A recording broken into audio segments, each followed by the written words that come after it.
guys, we're back at this week's episode of the Lovin Show. I'm here with Shireen. Hey guys. And this week we are joined by the absolutely lovely first ever Emirati aerialist, Yasmin Passion. Hi. Welcome. Thank you so much for joining our show this week. Thank you for having me. Okay, so first of all, can you explain to everyone what is an aerialist? So an aerialist is someone who performs aerial arts. And what are aerial arts? It's essentially anything where you do a performance, acrobatics, a routine, an artistic routine above the ground. Most people associate it with aerial silks, which is the thing that looks like curtains, but there's a number of different equipment that you can use. You can use trapeze, and you don't just stop at trapeze. You can have a static trapeze, a moving trapeze, and then you can get creative with a whole range of different equipment. See, that I didn't know. I actually did just think that it was climb in the form of the curtains? curtains. Yeah. I'm like, oh my god, so beautiful. Yeah. It is so beautiful. It looks like art form. It's fab. It really Yeah. is. So what actually got you into liking this activity? I think when I was younger, I used to watch a lot of human circus shows. I got the chance to see Cirque du Soleil very young. I think, I didn't know it at the time, but that sort of planted the seed in my head of there's this whole form of exercise, art form, where you're doing all these tricks really high up in the air. But I didn't really consider doing it. But then when I went to university in the US, I was in Washington, D.C., I was taking a movement class, and I didn't even know what it was called at the time. And I was speaking to my instructor, and I was like, I kind of want to do my end of semester project on this strange thing where people are climbing this curtain and kind of rolling around and getting tangled and untangled. And he was like, oh, my wife is actually an aerialist and an aerial instructor, so you should go take a class with her. And I did, and it was a horrific first class. I didn't realize quite how little upper body strength I had, and pain tolerance too. But there was something also really humbling about that. I think kind of growing up with an athletic background and always enjoying activities, I'm used to feeling like a natural at everything. And this was not. This was like you really have to start. Challenge. It was a challenge, and it makes you be patient with the progress. Very So cool. I kind of did my project, but then kept up aerial for the next couple of years. That's good. Amazing. And Yeah. we introduced you as the first ever Emirati aerialist. So when you came back here, was there a community, or how hard was it to start that here? It was tough when I first came back from university. I think that was around 2012, 2013. At that time, there was virtually nothing. And it was a bit disheartening because by then I had reached not advanced level, but I had reached a comfortable level where if I could keep up, I could become more advanced. But there was no studios teaching it, but also no instructors around, and nobody really knew of it either. I think at that time we were still kind of in conventional-ish gym mode. Yeah. Whereas so now what we're you talking about, you know? Yeah, exactly. But I did some digging, and I found a couple of performers, and I just contacted them, and I was like, "Are you willing to teach me? Okay, you please help." So I reached out to them, and one of them in particular, Alia, she was like, "Okay." So we kind of started a bit from scratch and learned a couple of different routines and tricks and things I didn't learn in the US. And then slowly it started growing. And I think in general, the fitness activity space in Dubai started growing. So you started getting pole studios and a lot more people into things like yoga or outdoor sports. For sure. Boutique fitness has Yeah. just blown up, yeah. And now I don't know, I have like 5 places I can go to try aerials. So Amazing. yeah. That's amazing. So the community has definitely grown since then. We can even see that with the Dubai Fitness Challenge. I mean, we're being Exactly. encouraged to take in 30 minutes a day, you know, to put in that fitness, and it doesn't matter what type of activity that is. Exactly. And we see actually that you're very active on social media. So I wanted to ask, you work with a lot of brands as well. What's a typical day like for you? These days there's no typical day, but I'll try to give you a kind of a snapshot of when I'm here and Yeah. when work is kind of, going smoothly. I tend to work out in the morning. Okay. I do a lot of planning of my day beforehand, so I'll usually have booked in a session with one of my coaches, and I do like to diversify my workouts as well. So I'll start and just kind of get my training out of the way before work, go straight to work from there, be there until 4 or 5, and then it's a lot of errands. So there's a lot of Ticking it off. ticking things off. There's a lot of also with the brands that I work with, there's a lot of opportunities for events or meetings or just brainstorming cool ideas. And that's one of the things I really, really appreciate about getting to work with the brands that I work with. We're very aligned in terms of our values. And also they allow the openness for me to come in, having a 9 to 5 and provide feedback and suggestions and have that open discussion. Yeah. So usually after work is something related to that space. Okay. If I can squeeze in some social time, that's always nice. But also I do like to have my wind down time as much as possible. I think I'm recognizing nowadays that it's so important.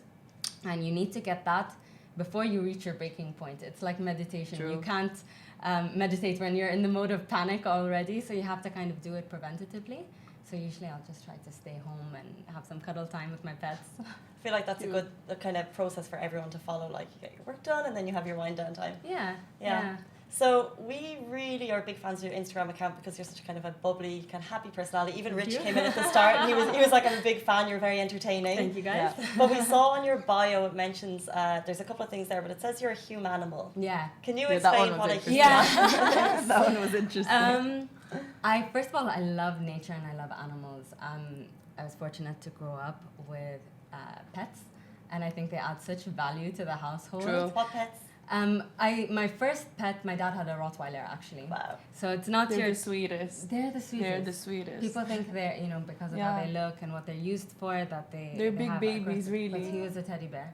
And, a big black dog that size, playing around with little kids sometimes looks a bit off, but I think it conditioned us to just really like that interaction. Yeah. And so myself and my siblings always had pets around. We weren't afraid of animals.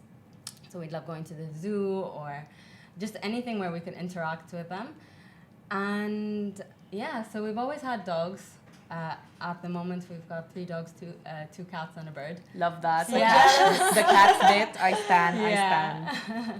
No, definitely. So, That's it, you kind of love it all. Yeah, and for the humanimal side, I also love nature and I love the environment, and I like to advocate for it when I can and use my social media a lot for that.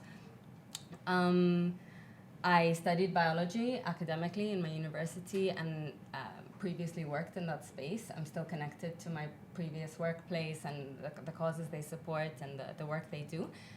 And I think it's just kind of embracing that natural element in all of us. Of course. Also from a movement angle, animals are so much freer than we are in their behaviors and their instincts, and just being totally kind of unlimited in that sense. And I really like that idea. So I think kind of all those elements play into that definition. Cute. And I love that because you do share these experiences of you doing the aerialist movements and you being underwater with the fish and all that, but you also use your platform for the movements, like you said, and talking about how we should actually encourage others to do the same and be one with nature and stay in touch with that. But what's like actually one message you'd like to share with your followers as your social media profile keeps growing? I think if I were to narrow it down to one message, and I say this a lot, it's don't be afraid to try something. I think don't be afraid to try something and to learn about something. So even if it's not that you're physically trying something, you're reading about it. I do that a lot, and especially with a lot of the environmental messages that I push forward. There's a lot of kind of reading of articles and even on social media, just to see kind of where everyone's head is at, to see if this will add value to me as a person, but also that I can relay that could add value to somebody else or some other cause. Great. So I think just to continuously be open to receiving these information and using it and trying different things. Very cool. That's And what I'm looking you at. definitely do try like a lot of different things, because we know you took part in a 400-kilometer Yeah. cycle for Gaza. Yeah. That's amazing, by the way. Thank you. That's just one. Like, what would you kind of name would be your most memorable achievement or accomplishment? I think, of course, when I started Aerial, it was so long ago that I've almost forgotten that sense of achievement every time I would be able to master a move, or master my fear more than a move, I would say. That was a really strong one for me. And again, it was one that I was not used to. Other sports or activities were relatively more easy to pick up for me. So in the past, that's definitely a strong one. These days, I'm dabbling with free diving. a lot. Wow. I'm absolutely loving it. It's really, really something else. And again, another very unique Can you explain sport. how that works to me? Because I know it's, I don't know, you don't have your air pack or something? Yeah, you basically... That I takes can't imagine. bravery. It takes a lot of calm, which is, I think, why I love it so much. I'm not a competitive person by nature, and somebody coincidentally referred me to the sport as a way to just kind of learn the techniques of being more zen and staying more calm and, you know, not getting so flustered about our day-to-days. And so I said, you know, why not? And then, I took a course. It's essentially, like you said, diving underwater in different ways, but on your own breath. So you have to learn to like mentally chill out to another level. Can't imagine. Yeah. I did the scuba diving with the pack and everything, Yeah. and I freaked out. So Yeah. that does make sense when you need that other level Yeah. of calm to be able And to you're do away that. from everything. You're literally submerged in a different And matter. it's so still and silent. It's beautiful. And you can't communicate. Like, Yeah. that's it. You're down to your basics. It's like ultimate. Actually, Yeah. props to you for that, because like I the love it. breathing Yeah. that you have, the technique of actually having to learn that, Yeah. like And she to is trust zen yourself. down. Yeah, And to trust it's yourself. We can learn. It's She's completely, zen down. completely opened my eyes to that whole space. Yeah. Like, really, yeah. Beautiful. Yeah. You really promote a sort of like a healthy lifestyle. We Mhm. see that with your posts. Like when I look through her account, I'm always like, I really need to do one active thing today. But what is your go-to workout? Like when you're kind of just Yeah.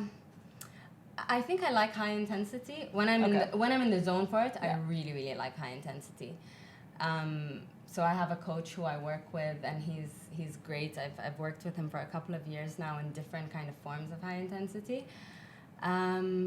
But I think it just depends On your mood. Yeah, Mhm. yeah. Some days are yoga days, and other days That's are true. are Get that. sprinting days.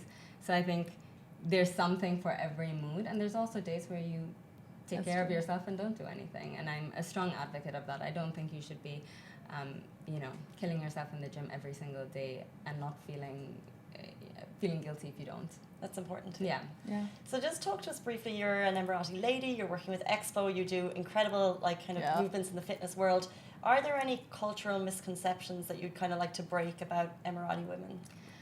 Yes, and I faced this question a lot, especially since I started going a bit more public with my social media and about the activities that I've been taking part in. I think one of the main things is that they're reserved, and I understand why that misconception exists. But I think it just depends on where you access, which spaces you access to be able to connect with Emirati ladies. Workplaces, for instance, is a big one.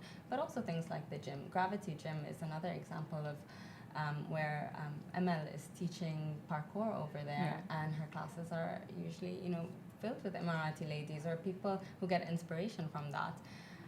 So I think it's more about just finding the ways in which you can connect. I think I hear from a lot of people I'm the first Emirati girl they've actually spoken to since being here. And I think that's a big responsibility for me. I don't want to take that lightly and not represent the amazing women we have in our community from different angles. Maybe I'm more on the sports and fitness side of things, but there's people who are scientists and researchers and A lot. and ministers and so many other disciplines, and they are so determined because it's not a space that's widely visible right now. So they're almost more determined than any other kind of denomination in our society to achieve, and they do, and they are, and it's showing nowadays. Nice. Yeah. I love that. It's Representation. so inspiring. So I just have one last question for you, Sure. and that is, what advice would you give to your teenage self? We like to hit them with that. We like to hit them with the nostalgic ones. So we can learn Yeah. from these people. I'll 'Cause we're preface this by saying after 17, I started forgetting how old I am because I think 17 was the age that was, in many ways, just transformational for me. Okay. I think I would have taken the time to slow down, to think about things and to be more reflective. I think there was reflective of my own life and my surroundings. I know that's a hard ask to ask of a teenager because You're no literally, teenager yeah. really does that.